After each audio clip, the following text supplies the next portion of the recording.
So now in this module we will see about learning CSS 3 chapter 11. तो CSS 3 that means cascading style sheets के बारे में हम जानेंगे. Cascading style sheets referred to as CSS is a simple design language used to make web pages presentable. तो cascading style sheet जिसको हम CSS कहते हैं एक सिंपल डिज़ाइन लैंग्वेज है जिसमें वेब पेज को प्रेजेंट करते हैं. CSS is used to design HTML tags. CSS का इस्तेमाल HTML tags को डिज़ाइन करने में होता है और CSS एक ऐसी लैंग्वेज है जो वेब पर सबसे ज़्यादा यूज़ होती है. दैट मीन्स वाइडली यूज़ होती है वेब पर. HTML, CSS and JavaScript are used for web designing. तो ये तीन लैंग्वेजेस हैं जो वेब डिज़ाइनिंग में यूज़ होती हैं and it helps the web designer to apply style on HTML tags. तो जितने भी वेब डिज़ाइनर्स हैं इन लैंग्वेज का यूज़ करके वो HTML टैग्स में स्टाइल को अप्लाई कर सकते हैं. Advantages of CSS. CSS के कुछ एडवांटेजेस हैं जैसे CSS saves time. We can reuse same sheet in multiple HTML pages. तो हम यहाँ पर सेम शीट को यानी एक बार हम स्टाइल शीट क्रिएट कर लेंगे तो उस स्टाइल शीट को हम मल्टीपल HTML पेजेस में यूज़ कर सकते हैं यानी कोड को रीयूज़ कर सकते हैं जिससे कि हमारा टाइम बच जाता है. Then pages takes less time to load as we do not need to write HTML tag attributes. Just write one CSS rule of a tag and apply it to all the occurrence of that tag. So less code means faster download times. So हमें यहाँ पर HTML tags के लिए बार bar code लिखने की ज़रूरत नहीं पड़ती है. हम सिर्फ एक CSS रूल लिख लेते हैं और जहाँ पर भी वो टैग अपीयर हो रहा है वहाँ पर सभी के लिए ये रूल अप्लाई हो जाते हैं. तो दैट मीन्स हमें कम कोडिंग करना पड़ती है. तो इसका मतलब less code means faster download times. Easy to maintain. To make any change you just have to change the style and all elements in all the web pages will be updated automatically. तो इसे maintain करना बहुत ही easy है. जब भी आपको कोई change करना हो तो आपको स्टाइल में चेंज करना है. अगर आप स्टाइल में चेंज करेंगे तो बाकी सभी जगह जो एलिमेंट्स वहाँ पर यूज़ हो रहे होंगे सभी में ऑटोमेटिकली अपडेट हो जाएगा. Superior styles to HTML. CSS has a wider array of attributes than HTML. तो CSS के पास एक बहुत वाइडर एरे है एट्रीब्यूट्स का जो कि HTML में नहीं है. दैट मीन्स एरे की एक श्रृंखला है. Syntax of CSS. तो किसी भी प्रोग्रामिंग लैंग्वेज में सिंटैक्स इंपॉर्टेंट है. That means the format of that statement कि आप उस स्टेटमेंट को कैसे लिखेंगे. सो ए CSS style rule is consist of 3 parts. तो इस स्टाइल रूल में that means CSS style rule में 3 पार्ट्स हैं. पहला है selector. A selector is an HTML tag eight which A style will be applied. तो सिलेक्टर यहां पर एक HTML टैग होगा जिस पर स्टाइल को अप्लाई किया जाएगा जैसे कि H1 या फिर table etcetera. The next is property. तो property is a type of attribute of HTML tag. तो जैसे हम HTML टैग में देखते थे प्रॉपर्टी या फिर एट्रीब्यूट तो सेम यहाँ पर है. प्रॉपर्टी यहाँ पर है टैग के लिए या एलिमेंट के लिए एट्रीब्यूट. जैसे एग्जाम्पल हुआ colour, border etcetera. Next value. Value are assign to properties. तो जो हम प्रॉपर्टी या एट्रीब्यूट यूज कर रहे हैं उसके लिए वैल्यू जो असाइन होती हैं वो वैल्यू. तो एग्जाम्पल में जो वैल्यू यूज करते हैं हम जैसे कि हमने प्रॉपर्टी ले ली है कलर तो उस प्रॉपर्टी के लिए यानी कलर प्रॉपर्टी के लिए हमारे पास कोई भी वैल्यू हम एंटर कर सकते हैं जैसे कि कलर नेम हो गया रेड, ब्लू, ग्रीन, ऑरेंज या फिर उस कलर का कोड हम यूज कर सकते हैं. Now CSS syntax. A CSS rule consists of a set of style rules that are interpreted by the browser and then applied to the corresponding elements in the document. तो CSS rule में set of style rules हैं जो browser द्वारा interpret होते हैं और जब browser in set of rules को इंटरप्रेट करता है तो जहाँ पर भी वो एलिमेंट्स होते हैं वहाँ पर इन स्टाइल्स को अप्लाई कर दिया जाता है ब्राउज़र के द्वारा. So CSS rules have 2 main parts, a selector and one or more declarations. तो CSS rules के 2 मेन पार्ट हैं. पहला है सिलेक्टर और दूसरा है एक या उससे ज़्यादा डिक्लेरेशंस। तो सिलेक्टर यहाँ पर एलिमेंट का नेम ही है और डिक्लेरेशन यहाँ पर है प्रॉपर्टी यानी एट्रीब्यूट और उसकी वैल्यू। तो डिक्लेरेशन दैट मीन्स एक या फिर एक से ज़्यादा डिक्लेरेशन हम यहाँ पर कर सकते हैं। Selectors are used to declare which of the markup element is style applies to। तो सिलेक्टर का यूज हम कर लेते हैं उस एलिमेंट के लिए जिस पे कि ये सारी स्टाइल्स को अप्लाई करना है, और डिक्लेरेशन जो है वो है प्रॉपर्टी और उसकी वैल्यू जो उस टेक्स्ट के लिए अप्लाई होंगी। Now we will see the CSS comments. तो comments are usually added with the purpose of making the source code easier to understand. तो कमेंट का यूज़ कर लेते हैं जब भी हम प्रोग्रामिंग करते हैं, कोड लिखते हैं, तो कोड में हम कमेंट का यूज़ करते हैं। कमेंट का यूज़ करते हैं जिससे कि हम सोर्स कोड को आसानी से समझ सकें। It may help other developer to understand what you were trying to do with the CSS। तो कमेंट का यूज़ ऑलमोस्ट हर प्रोग्रामिंग लैंग्वेज में करते हैं प्रोग्रामर। इससे जो दूसरे डेवलपर होते हैं उनको मदद मिलती है सोर्स कोड को समझने में। Comments are significant to programmers but typically ignored by browsers. तो कमेंट ब्राउजर के द्वारा इग्नोर कर दिए जाते हैं, यानी ब्राउजर उन्हें इंटरप्रेट नहीं करता है, लेकिन ये कमेंट्स प्रोग्रामर्स के लिए बहुत ज़रूरी होते। तो यहाँ पर CSS कमेंट यूज़ करने के लिए हम एक फॉरवर्ड स्लैश स्टार और एंड करेंगे उसे स्टार और फॉरवर्ड स्लैश के साथ में। Now we will see 3 ways to insert CSS। तो यहां पर 3 तरीके हैं जिसमें हम CSS को इंसर्ट कर सकते हैं। तो पहला है यहां पर inline style, using the style attribute in the HTML start tag. तो इनलाइन स्टाइल में हम HTML स्टार्ट टैग में स्टाइल एट्रीब्यूट का यूज कर सकते हैं।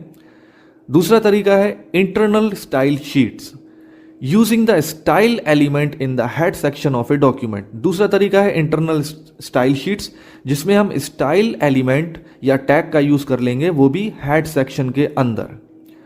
और तीसरा है यहां पर external style sheets, so using the link element pointing to an external CSS file.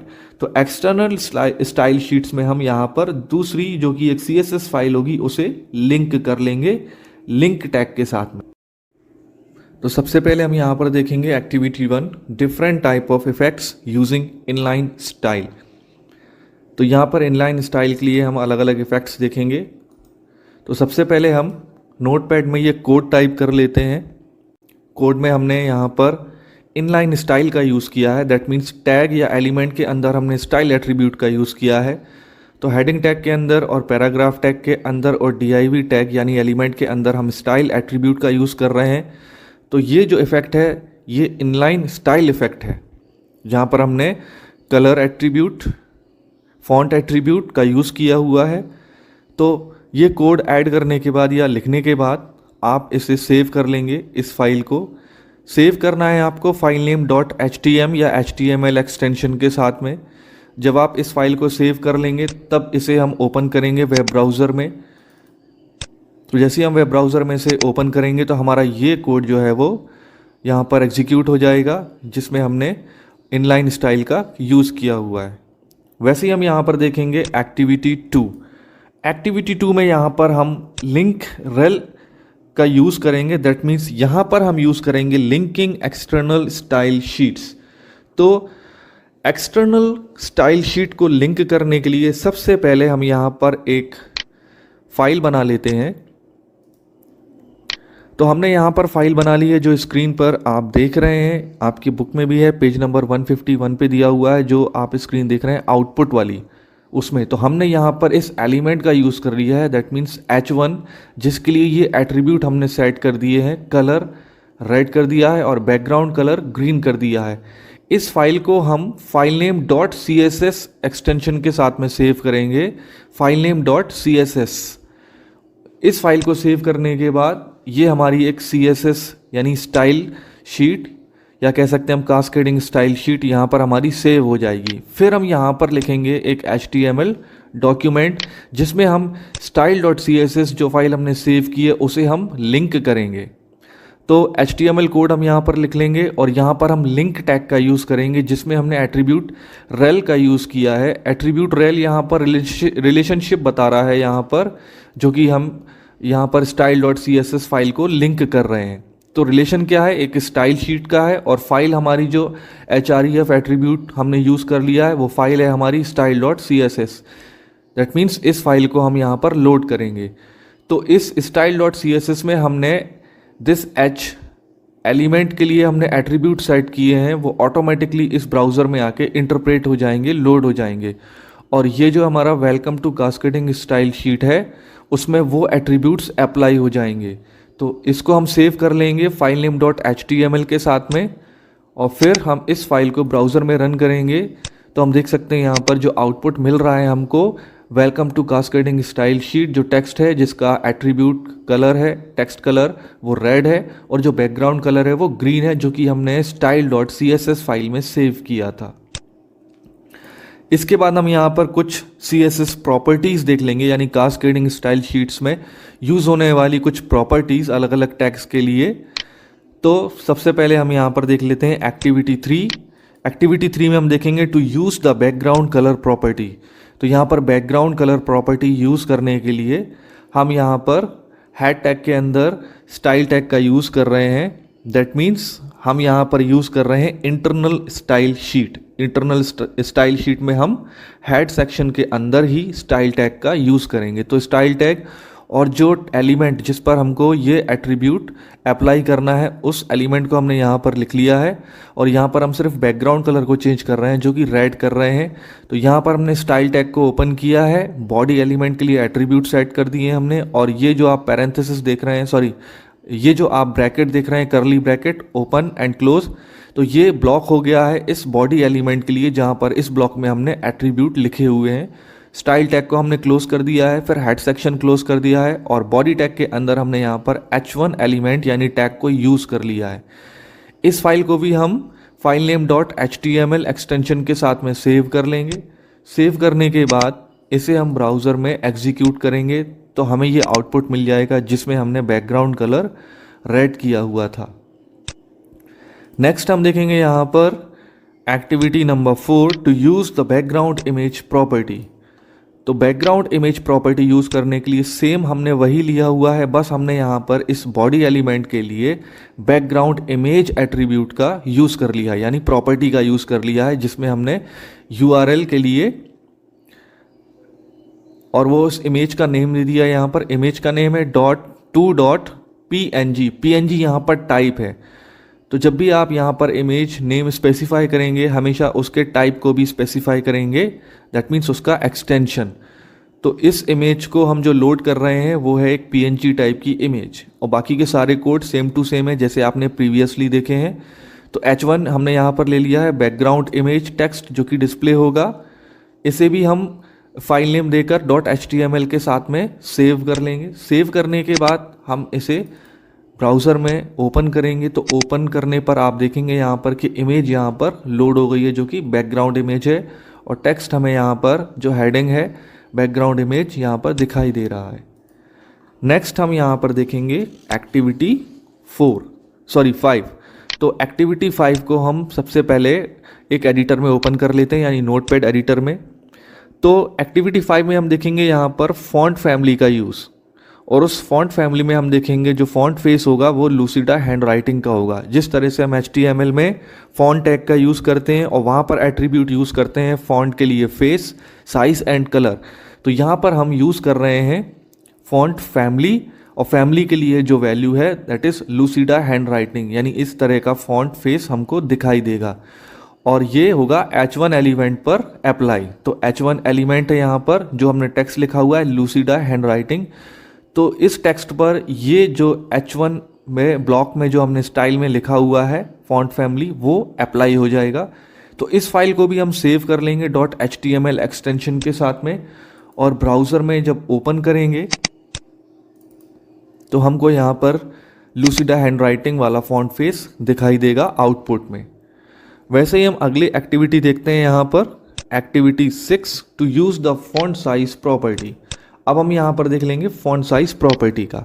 तो फॉन्ट साइज प्रॉपर्टी के लिए हमने वहीं पर हम इनलाइन स्टाइल टैग का ही यूज़ कर रहे हैं यहाँ पर।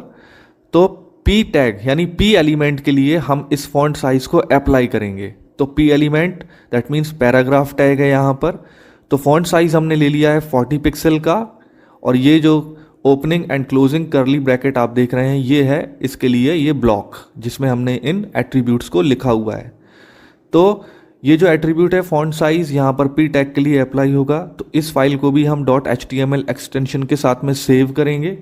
इस ब्राउज़र को हम क्लोज कर देंगे और फिर हम इसे ब्राउज़र में ओपन करेंगे। तो यहाँ पर हम देख सकते हैं कि फ़ॉन्ट का साइज़ जो है वो 40 पिक्सल का दिखाई दे रहा है, font size with the paragraph tag. Next देखेंगे हम यहाँ पर एक्टिविटी 7, इसे भी हम नोटपैड एडिटर में ओपन कर लेते हैं। एक्टिविटी 7 है यहाँ पर फ़ॉन्ट का वेट सेट करने के लिए। Font weight property to increase और डिक्रीज हाउ बोल्ड और लाइट ए फ़ॉन्ट अपीयर्स। तो दैट मीन्स जो भी आप फ़ॉन्ट यूज़ कर रहे हैं वो कितना बोल्ड होगा या लाइट होगा, उसका यूज़ करने के लिए हमने यहाँ पर फ़ॉन्ट वेट एट्रीब्यूट का यूज़ कर लिया है। तो अगेन पी एलिमेंट के लिए हम ये फ़ॉन्ट वेट का यूज़ करेंगे जिसमें हमने वैल्यू दिया हुआ है बोल्डर, और यहाँ पर पैराग्राफ एलिमेंट यूज़ किया है। साथ ही हमने यहाँ पर H1 हेडिंग का यूज़ कर लिया है ताकि हमको ये फ़ॉन्ट विथ फ़ॉन्ट वेट दिखाई दे। तो अलग अलग वैल्यूज़ हैं इस प्रॉपर्टी के लिए, जैसे normal, bold, bolder, lighter, XX small, small, medium, large, X large, XX large, larger and smaller. तो इतने तरह की वैल्यूज़ हम इस फॉन्ट वेट के साथ में यूज़ कर सकते हैं। तो मैंने यहाँ पर यूज़ किया है बोल्डर। इस HTML फाइल को भी हम फाइल नेम .html के साथ में सेव करेंगे और इसे ब्राउज़र में ओपन कर लेंगे। तो हम देख सकते हैं कि फ़ॉन्ट विथ फ़ॉन्ट वेट यानी ये अब बोल्ड हो गया है, यानी बोल्डर वैल्यू के साथ में। नेक्स्ट एक्टिविटी देखेंगे हम, to use the text align property. That means text को अलाइन करने के लिए। तो अगर आपको टेक्स्ट यूज़ करना है, फॉर एग्जांपल जैसे हमने यहाँ पर पी टैग लिया हुआ है, यानी पी एलिमेंट के लिए हम ये प्रॉपर्टीज़ को अप्लाई कर रहे हैं जो कि एक पैराग्राफ टैग है। यहाँ पर टेक्स्ट को हम अलाइन कर लेंगे। क्या हमें टेक्स्ट लेफ्ट साइड में दिखाना है, क्या सेंटर में दिखाना है, या फिर राइट साइड में अलाइन करके दिखाना है। तो जहाँ भी हमें टेक्स्ट को अलाइन करना है, लेफ्ट, सेंटर या राइट, हम यहाँ पर टेक्स्ट अलाइन एट्रीब्यूट का यूज़ कर लेंगे। और साथ ही हमने एक और एट्रीब्यूट यूज़ किया है जो कि है फॉन्ट साइज, जिसमें हमने 30 पिक्सल लिया है। तो कहने का मतलब है पी एलिमेंट का हम यहाँ पर यूज़ करेंगे। तो उस पी एलिमेंट के लिए जो भी टेक्स्ट होगा या पैराग्राफ होगा उसके लिए ये प्रॉपर्टीज़ यहाँ पर अप्लाई हो जाएंगी। तो इस फाइल को भी हम .html एक्सटेंशन के साथ में सेव कर लेंगे। इसके बाद हम इसे ब्राउज़र में ओपन करेंगे। ओपन करने पर हमको यहाँ पर आउटपुट में मिल रहा है welcome to cascading style sheets, जो कि सेंटर में आ चुका है। नेक्स्ट एक्टिविटी हम देखेंगे यहाँ पर activity 9, to use the text decoration property. तो एक और प्रॉपर्टी हम यहाँ पर यूज़ कर सकते हैं जो कि ये टेक्स्ट डेकोरेशन। तो टेक्स्ट डेकोरेशन में हम यहाँ पर जो वैल्यू यूज़ करेंगे वो होगी अंडरलाइन, ओवरलाइन और strike through. That means none, underline, overline और लाइन थ्रू ये वैल्यूज़ हैं जो हम यूज़ कर सकते हैं इस टेक्स्ट डेकोरेशन प्रॉपर्टी में या एट्रीब्यूट में। तो फिर से हमने यहाँ पर कोड लिख लिया है, पी एलिमेंट ले लिया है और इस पी के ब्लॉक में हमने टेक्स्ट डेकोरेशन एट्रीब्यूट का यूज़ कर लिया है जिसे हमने किया है ओवरलाइन, फॉन्ट साइज यूज़ कर लिया है और टेक्स्ट अलाइनमेंट भी यूज़ कर लिया है जो कि है सेंटर। अब इस फाइल को भी हम .html एक्सटेंशन के साथ में सेव कर लेंगे और ये जो प्रॉपर्टीज़ हमने सेट की हुई है यहाँ पर जो आप पी टैग देख रहे हैं बॉडी ब्लॉक के अंदर, welcome to cascading style sheets, तो इस टेक्स्ट पर ये प्रॉपर्टीज़ अप्लाई हो जाएंगी। तो अब हम इसे ओपन कर लेते हैं ब्राउज़र में। तो आउटपुट यहाँ पर हमको मिल चुका है। दैट मीन्स ओवरलाइन हमको मिला हुआ है। तो दैट मीन्स जो टेक्स्ट लिखा हुआ है उसके ऊपर एक अंडरलाइन, सॉरी उसके ऊपर एक लाइन ड्रॉ हो गया है। अगली प्रॉपर्टी को हम देखेंगे जो कि है टेक्स्ट ट्रांसफॉर्म प्रॉपर्टी, यानी टेक्स्ट को ट्रांसफॉर्म करने के लिए। तो इस प्रॉपर्टी का यूज़ हम टेक्स्ट को कन्वर्ट करने के लिए कर लेंगे या तो अपर केस में या फिर लोअर केस लेटर्स में। तो वैल्यूज़ जो होंगी यहाँ पर या तो नन होंगी या कैपिटलाइज होंगी या फिर अपर केस या लोअर केस। तो हमने इस एट्रीब्यूट का यूज़ कर लिया है टेक्स्ट ट्रांसफॉर्म, जो कि हमने लोअर केस कर लिया है क्योंकि हमने यहाँ पर अपर केस में टेक्स्ट को लिखा हुआ है इस पी टैग में। तो फिर से वही सेम है, पी एलिमेंट है और इसके लिए ये सारी प्रॉपर्टीज़ हमने यहाँ पर इस ब्लॉक में लिख ली हैं। इस फाइल को भी हम .html एक्सटेंशन के साथ में सेव करेंगे। सेव करने के बाद हम इसे ब्राउज़र में ओपन कर लेंगे तो हमें यहाँ पर आउटपुट मिल जाएगा जो कि लोअर केस हो गया है हमारा text, welcome to cascading style sheets. Next activity हम यहाँ पर देखेंगे 11th activity, to use the colour property. तो यहाँ पर हम कलर प्रॉपर्टी का यूज़ कर लेंगे कलर प्रॉपर्टी के लिए, यानी टेक्स्ट के कलर को सेट करने के लिए। और यहाँ पर जो वैल्यू होगी वो होगा कलर का नेम। आप कोई भी नेम यहाँ पर दे सकते हैं या फिर यूज़ कर सकते हैं कलर का कोड। तो फिर से वही है, पी एलिमेंट है, इसके लिए बाकी के जो एट्रीब्यूट्स हैं वो पहले की तरह रखे हुए हैं हमने, सिर्फ यहाँ पर हमने कलर एट्रीब्यूट या प्रॉपर्टी को ऐड कर लिया है जिसमें हमने वैल्यू दे दी है ऑरेंज। और ये सारी प्रॉपर्टीज फिर से अप्लाई होंगी इस पी टैग पर जो कि बॉडी टैग के अंदर लिखा हुआ है welcome to cascading style sheets. इसे भी हम .html एक्सटेंशन के साथ में सेव कर लेंगे और इसे ब्राउज़र में ओपन करेंगे। तो जैसे ही हम इसे ओपन करेंगे तो हमें यहाँ पर मिल रहा है कलर, जो टेक्स्ट का चेंज हो गया है welcome to cascading style sheets, जो कि एक ऑरेंज कलर का हो गया है।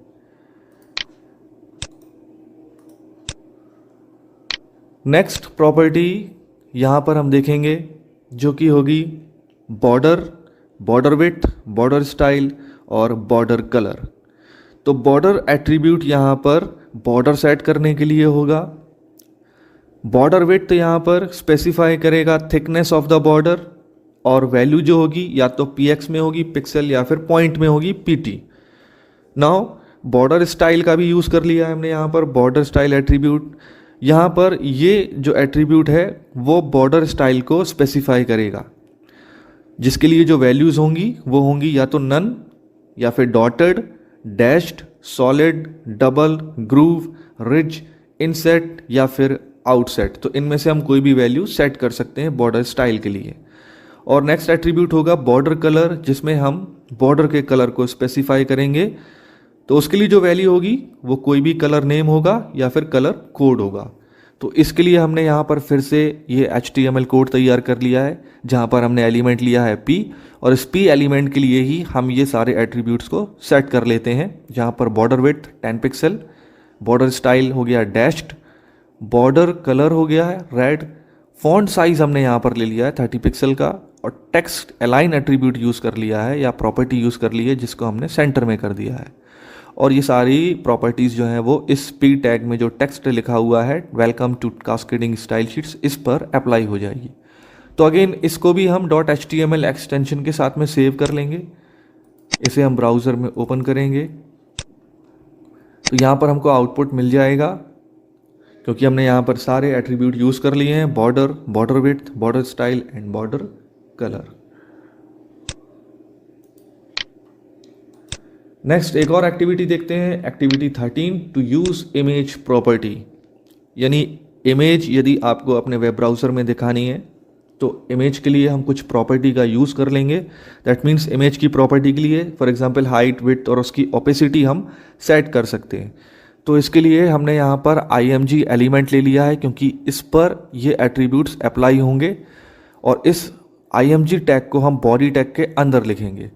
तो img एलिमेंट के लिए हमने यहाँ पर एट्रीब्यूट सेट कर लिया है, हाइट को 400 पिक्सल, विड्थ को 600 पिक्सल और ओपेसिटी हमने कर दी है 0.5। तो ओपेसिटी के लिए जो वैल्यू है वो 0.0 से लेके 1 तक हम दे सकते हैं। So the lower the value the more transparent is the image. तो जितनी लोअर वैल्यू होगी उतनी इमेज ट्रांसपेरेंट हो जाएगी। तो अब हमने यहाँ पर इमेज टैग का यूज़ कर लिया इस बॉडी सेक्शन के अंदर या बॉडी ब्लॉक के अंदर। src यहाँ पर सोर्स है जिसमें हम लोड करेंगे वो इमेज फाइल। तो इसका एड्रेस हमने यहाँ पर दिया है, तो एक्चुअली हमने यहाँ पर फाइल नेम यूज़ किया है। तो फाइल नेम है 2 और उसका टाइप जो है वो png है। तो 2.png हमने यहाँ पर लिख लिया है और साथ ही एक ऑल्ट एट्रीब्यूट यूज़ किया है जो कि टेक्स्ट डिस्प्ले करेगा नॉट अवेलेबल। इसे भी हम .html एक्सटेंशन के साथ में सेव कर लेंगे और इसे ब्राउज़र में ओपन करेंगे तो हमें ये आउटपुट मिल जाएगा। हमारी इमेज ब्राउज़र में लोड हो गई है।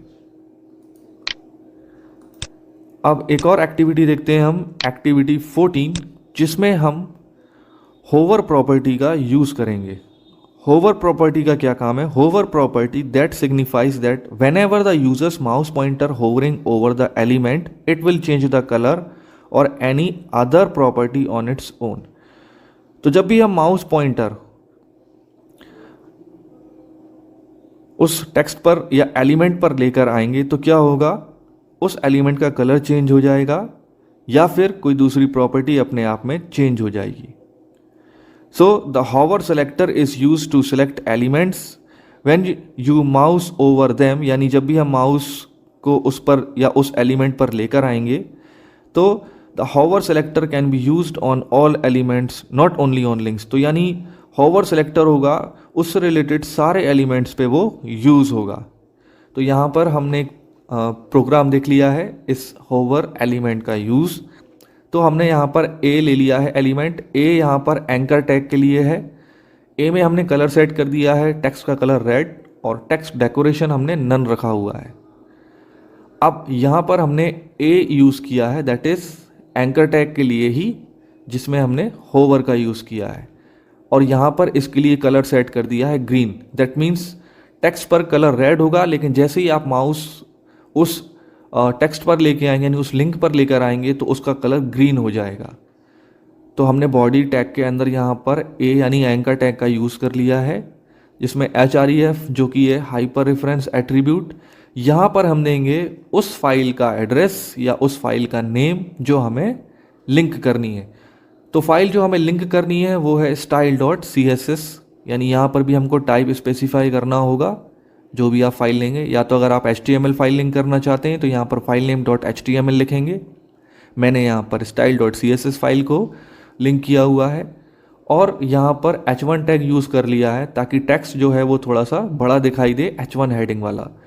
तो टेक्स्ट जो मैंने लिखा है क्लिक हियर, और इसको भी हम .html एक्सटेंशन के साथ में सेव कर लेते हैं। सेव करने के बाद हम इसे ओपन करेंगे। तो जैसे ही हम इसे ओपन करेंगे तो यहाँ पर क्लिक हियर टेक्स्ट लिखा हुआ है रेड कलर में, लेकिन जैसे ही हम माउस इसके ऊपर लाएंगे तो ये हो जाएगा क्लिक हियर, ओके। और जैसे ही हमने क्लिक किया तो ये वाली फाइल यहाँ पर लोड हो गई है।